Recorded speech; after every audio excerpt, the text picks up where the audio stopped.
Welcome to the highschoolsports.net prep rally. And a good Saturday morning, everyone. If I even tried to talk about every championship being sought this weekend, I'd be sitting here till about 2012 talking about it. So consider this a fun microcosm of the busiest weekend in the spring prep sports season. Let's start with state track at Jeffco Stadium. Our bell ringer, Kellen McCoy. Give it up for him. This means we're going to be talking about the 3,200-meter run and the fun finals yesterday in 3A. And the boys race winner, Josh Simpkins of Classical Academy, making his move in the final lap, winning in 9 minutes, 44.48 seconds. On the girls' side, right down the wire, and it's freshman Natalie Anderson of Hotchkiss, sneaking past Classical Academy's Shelby Stableford at the line. Anderson, your winner at 11 minutes, 3.83 seconds. Both Simpkins and Anderson enjoying their big wins. Way to go, kiddo. I'm proud because it's the first time ever. Usually when someone gets that much on me, I quit, basically. You know, I shut down. I'm like, it's okay. And then I hit that 100, and I was like, what am I going to do? I just pumped, and I got it. I really like how it worked out. Really slow the first 2 laps, and then when Evan Fortney took over, I really, because I like to work off of other people. So the field really played to my advantage today. Now on to swimming. First 5A prelims and 4 columns yesterday. 200 medley relay. Top time taken in by Cherry Creek. The team of Daryl Turner, John Mattern, Joe Powell, and Jack Azar hitting the wall 1 minute, 34.49 seconds. 200 IM, also Creek. Jared Markham, the fastest one here, in 1:47.77.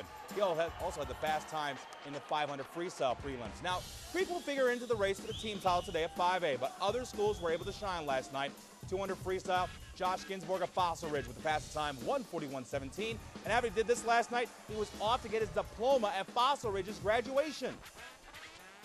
Swimming's been my priority this year as a senior. Academics are really important. Graduation's important too. And I'm bummed I can't see my friends like speak and stuff, but I'll be there tonight. I'll be there to walk, and I'll be there to congratulate them after. So, congratulations on both counts there. To 4A in Grand Junction. 200 IM, Sawyer France of Conifer winning this heat in 1:57.67. He placed 3rd overall. Darian Brunetti of Wheat Ridge with the top time. 50 freestyle, top time taken in by Green Mountain's Micah Blackwell, hitting the wall in 21.55 seconds. Finals in 4A and 5A slated for later this afternoon. Boys lacrosse now. Semifinals at Englewood this week. Defending champ Cherry Creek against Kent Denver. And the Sun Devils coming out strong right at the start. First quarter, already 1-0 Kent.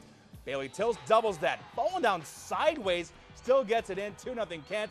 They would go up 3-1 after 1. Second quarter, Bruins trying to cut that margin. Now down 4-1. Blair Sisk, rifle shot making it 4-2. But Kent could not be slowed down. Still second quarter. It's Tills, the nice pass here to Jackson Arnold Jr. on the one-timer. This making it 6-2. Fourth quarter, this is going to cap the scoring. James Rassenfoss shoved down but still get to the score. And Kent Denver knocking out last year's state champs. They win 9-5. Sun Devils now 1 win from their first title in 3 years. So Kent's going to get the winner right here. Regis Jesuit or Arapahoe. Raiders in title game last year and seemingly cruising to a return engagement. Alec Jenkins storming on in for the goal. 5-2 in the third quarter. Then Sean Offner, the nice flip over to Colin McDonald, fires it on in for the score. 9-2 Regis still in the third. But Arapahoe would make an impressive rally. Greg Beckler to Connor McHugh, slams it on in, makes it 11-9 in the fourth quarter. That would be it. Regis hanging on to get back into the title game today. They win 11-9. Raiders hoping this afternoon to win their first ever boys lacrosse state title. That game over at Dick's. Girls lacrosse, Chaparral was at Centaurus in the state quarterfinal this week. Warriors looking good. Pass over to Carly Dvorak in for the score. This is going to make it 12-9 Centaurus. Wolverines looking for some offense. Kelly Wolf's shot, no good. Rachel Baines coming right back and says, I've got this one. There you go. And she'll get the score, but it's Centaurus, your winner, 19-12. They're going to face Cherry Creek in a state semi later this morning. Baseball playoffs now, 4-time defending 5A champ Rocky Mountain against 11-10 Columbine. Lobos seemingly looking like they've been in postseasons past. Eric Ferguson, the drive into the outfield, scores Nick Komar. Rocky have been 20-1 in double elimination tournaments here, this double elimination tournament, the past 4 years. Rebels were the force in the diamond, though. Logan Smith with the base hit. In comes Colin Norton, and Columbine with a huge upset. They win 9-2. Both teams back in action later today. Another 5A opener, Regis against Doherty. Raiders already up 3-0 through 2. Top of 3 though. Dusty Cahill gonna get contact. Evan Widener's gonna trot around home, try to cross home for the score. Spartans cutting the margin to 3-1. Bottom of the third. Base full of Raiders. Tanner Ernst knows what to do with that. Deep shot to the fence. 3-run triple makes it 6-1 Regis. Still in the third inning. They blur together after a while. There's the deep shot in there by Johnny Griffith. That's even up the score, Ernst. This would actually be your game winner. Regis hanging on for the win, 7-6 over Doherty. Quickly over to soccer. Two-time defending 4A champ Wheat Ridge against Cheyenne Mountain. Tied at 2 through regulation and 2 overtimes. To the shootout we go. Farmers Bella Hartley. Shot behind the back of the net.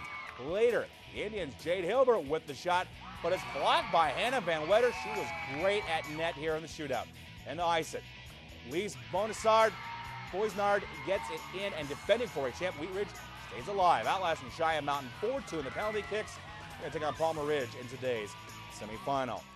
Now, coming up tomorrow on the Prep Rally, we're going to have a full show planned. State championships in track, in swimming, in boys lacrosse, and 2 classes of baseball. That includes a rematch of last year's 1A title game between Stratton and Fleming. That day last year, Stratton won its first ever baseball title. Will the Eagles repeat? Will the Wildcats get revenge? We're going to have that title till tomorrow on the Prep Rally. And then we're going to have one more full week. We got girls golf going on in 4A and 5A, 3A, 4A, 5A soccer next week, and 3A, 4A, 5A baseball to wrap it up Memorial Day weekend. It's a busy time of the year. You are extremely busy. And you'll need lots and lots of trash bags to keep you dry. Right? Lots of coffee, lots of energy drinks, and lots of SPF 70 sunscreen and trash bags for the camera. Yeah. And hopefully, after it's all said and done, a pillow for my head when it's all done. So, hey, speaking of cameras, you were live on a webcam yes. Right here. By the way, I wanted to let people know where they can watch a behind-the-scenes live stream of our broadcast this morning.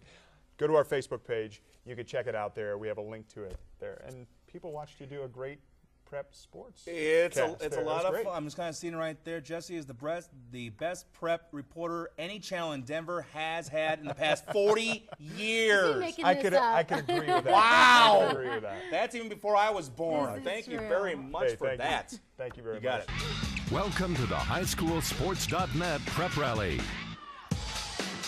And a good Saturday morning, everyone. There's hardly been anyone better recently in boys basketball in Colorado than Regis Jesuit. Since the start of the 2008-2009 season, the Raiders have been a combined 53-3 and have won 2 state championships. But they've started out this season 2-2, looking to get on the title defending path. But they came into a tough challenge last night, traveling to face unbeaten Overland. Raiders, though, didn't flinch. Josh Perkins going to get the breakaway here. Driving all the way down, nailing the layup, 2 of his 8 points of the night. Regis up 20-6 after 1. Left, right. Get your hands up. There you go. Blazers trying to keep it close. Trevon Williams passing out to Curtis Red, sinking the baseline 3. Red finishing with 13 on the night. Regis pulling away at the end. Ryan Winters moving, spinning. Get out of my way.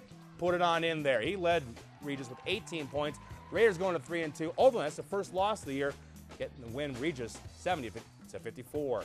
From Wednesday, George Washington at home entertaining Hinckley High School. And it was the Patriots getting off to a good start here. Odessa Lear wearing number 3, and that's a good way to open a game. Dre in the tray, finishing with 14 points of the night. Thunderbirds hoping to get their first win of the season. Pass inside to Terry Wedgeworth, 2 of his 5 points. G-Dub looking good. Lear on the inbound. Tyrone Marshall bringing all 6'8" of him on the alley-oop slam. George going to 2-1 on the season after knocking off Hinckley 72-47.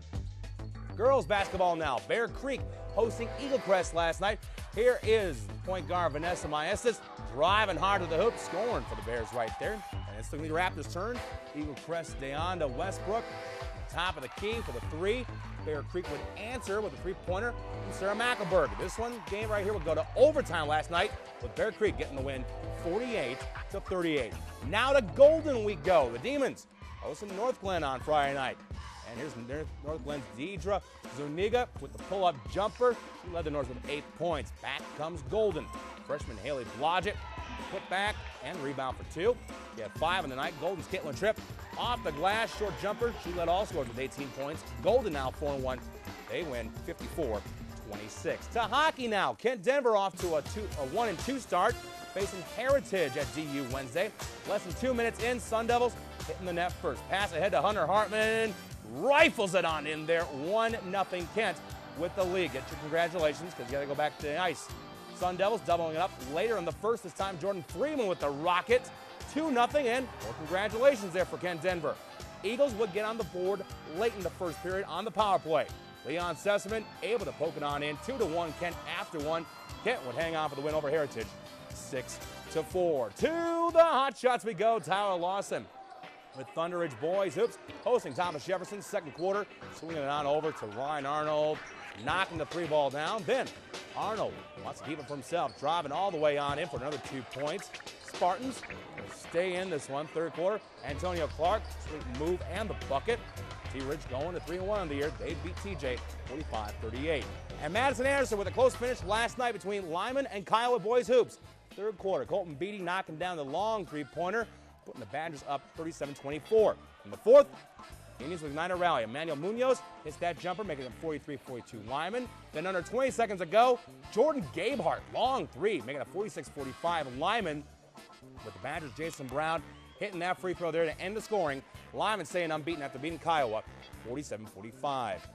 And we say it all the time, denver.highschoolsports.net. Scores, schedules, and online-only feature stories, including one right now on the site on the Broomfield girls basketball team. Coach Mike Kroll having a challenge this year, trying to coach his team to a 5th straight 4A state title, but now he's talking about coaching his daughter this season. They have that story and much more online at denver.highschoolsports.net. Please check it out. Well, coming up tomorrow on The Rally, we sit down with this state's top-rated football player from this past season. Ballard Christian quarterback Brock Berglund helped guide the Eagles to a 4A gold ball a week ago, but since then, been pretty busy, including talking with his future coach at CU, new head man John Embry.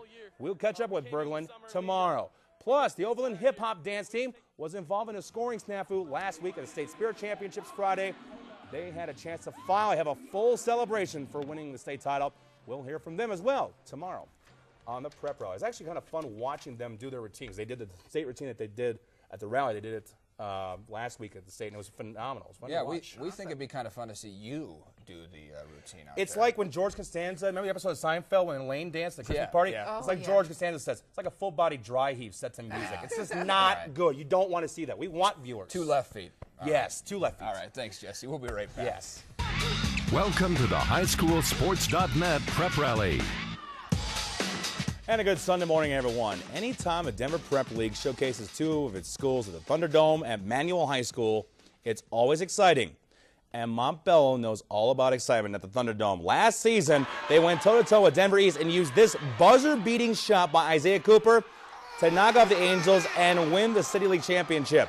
Yesterday, the Warriors played their first game at the Dome since that dramatic afternoon nearly 12 months ago. Montbello entering with an 11-4 record overall, facing George Washington, also 11-4. 2 top 10 teams in the 5A ranks going at it. He knows it's going to be a fun battle with these 2 guys. Montbello's Aslan Williams against George's Tyrone Marshall. And Marshall standing 6'8" and has some good jumper ability right there. Nice job getting 15 for the Patriots yesterday. G-Dub paced by the reliable sharpshooter Odessa Lear, singing that shot. He had 19 on the day. Now, we said Isaiah Cooper was the hero last year. He was just simply awesome yesterday. Watch the sweep moves, and then whoop, under the hoop. Nice job. Led all scores with 26 points. Jump right to the 4th quarter. 10 seconds ago, tied 61. Aslan Williams drives, no good, fouled. He goes to the line. He hits the first down right there and gets the second one.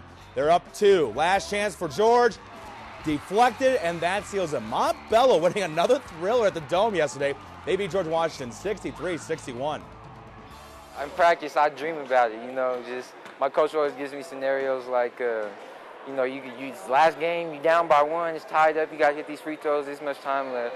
So, I just focused in. Like our coach tells us in practice all the time, focus in, but it's fun, I'm enjoying it. Well, now we're enjoying the girls' game over at the Thunderdome. Montbello hoping for the twin bill sweep. Nice jumper there by Alexa Freeman, very good. But here, G-Dub coming on top. Watch the swing over to Tyler Wilder, and she's in the corner. She can get a 3-pointer if she gets it. Oh, yeah, nice job. George getting the girls' showdown win over Montbello 44-29. Staying in the girls' hoops ranks, Englewood hosting Denver Lutheran on Friday. First quarter, it's going to be Kirsten Beazle. Shot no good, but Laura Beach swoops in, gets the board, 2, and the foul. That's called hustle Pirates, paced by Elijah Doherty. Good hustle here by her. Down court, and then we say stop, pop, shoot, score. 10 on the night for her. Basil actually led Lutheran with 14. Denver Lutheran all over Englewood, 55-27. And one game from last night, I got to mention about 4A champ Broomfield against 3A champ Holy Family in girls basketball. And it was Holy Family, 51-46, 15-0 right now. Wow. Knocking off the 4-time champs from Broomfield. Very good Holy Family. Now, we're just 3 days away from National Signing Day, the day when many high school student athletes sign their collegiate letters of intent. But there's going to be one big omission from all the pomp and circumstance that day. Brock Berglund, the quarterback who guided Valor Christian to the Class 4A state championship nearly 2 months ago, will not be signing on Wednesday. That's because he's already graduated from Valor, and actually he is taking classes already at the University of Kansas and getting used to being on the Jayhawks football roster. It's different for sure. I mean, going from a 600-person private school to a 30,000-person public school is a big difference. And I mean, getting there and having your classes all in different places and doing all that it's a different experience. But it definitely takes some getting used to. But once you get used to it, it flows pretty good. National Signing Day is more than just football. A lot of sports will be highlighted, and 9 News is hoping to cover all aspects, as many as we can on Wednesday. There are going to be a lot of schools for Signing Day celebrations, and we'll have complete coverage. The networks of 9 News, as well as online. You know the address, kids. Denver.highschoolsports.net. Athletes of the week, Nate Grush has been one of the top scorers for the Chatfield hockey team this season. Applause, applause, applause, applause. Currently, he has scored 16 goals and has 22 assists for the 14-2 Chargers. Senior has a 3.4 grade point average. He's a fan of Peter Forsberg, and I am sure he is hoping that Foppa comes on back for the Avs. We will find out soon enough, I'm sure. Emily Campbell has been hoping for a 4A state swimming title now. We're hoping for that in a couple weeks. She took second in the 100 backstroke and third in the 200 freestyle a year ago at state. Now a junior, she has a 4.0 grade point average, and keep the applause coming for this. She loves salsa and chips and is a fan of the Green Bay Packers. Oh, sure, now you cut the applause. Okay, there we go. Thank you. That's the way it works. I see how it works back there. Probably a Steelers fan is working the audio today. Yeah, absolutely. Well, thank you. I have to leave it to Eileen back there. Yes. Props and kudos for your creativity. Absolutely. I love it. Yeah. And Thanks, keep leaving those Packers jokes on our Facebook pages. Oh, yeah. By the way, we're appreciating I don't know if they're those. Steelers fans or if it's just bitter Bears fans. I don't know what it is. I have respect for Pittsburgh. I don't know if I can say the same about Jay Cutler. Yeah. The Bears I don't think Vinny in audio says the same thing either. Oh, okay. All right, Desi Horne, thank you. You got it.